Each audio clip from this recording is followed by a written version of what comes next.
এ মামুন ভাই, হ্যাঁ কি ভাই। কি করতেছেন ভাই? এই তো ভাই যে হ্যাঁ রিফাইনার আনলাম, রিফাইনার এনে এই যে হ্যাঁ বসানো হয়েছে, ঢালাইগুলো কমপ্লিট হয়ে গেছে। এখন এই যে পাইপলাইনের কাজ করবো, এই যে পাইপলাইন হ্যাঁ দেখছেন হ্যাঁ, যে 10 ইঞ্চি 12 ইঞ্চি লাইন।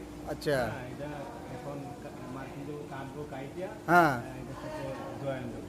ঠিক আছে, তো তাও মেলা দিন সময় লাগবে, যেতে কাজটা অনেক বড়। ঠিক আছে, দুইটা লাইন তো এখানে, এই একটা লাইন, এই যে একটা লাইন, এটা এটার সাথে মিলবে, এটার সাথে মিলে আবার মাঝখানে ওই যে এই যে মাঝখানে গ্যাপ আছে না, এই জায়গায় দিয়ে আবার বাল্ব হইবে। ঠিক আছে, বহুত কাজ আছে এখানে ভাই। ও তো ভাই, ভাই এটা কবে আনলেন ভাই? এটা আজকে প্রায় 1 সপ্তাহ হয়ে গেছে ভাই, হ্যাঁ 1 সপ্তাহ হয়ে গেছে। তবে আরো সময় লাগবে, এটা অনেক শক্তিশালী তো। হুম। 355 কিলো ওয়াট মোটর এটা। হ্যাঁ, ঠিক আছে, তো এটার অনেক পাওয়ার। তো ভাই কাজটা কবে শেষ হইব? কাজটা হয়তো আপনার আরো 2 দিন লাগতে পারে, 2 দিন পরে কমপ্লিট হবে আর কি। তো ঠিক আছে, তো ভালো আল্লাহ থাকেন। হাফেজ।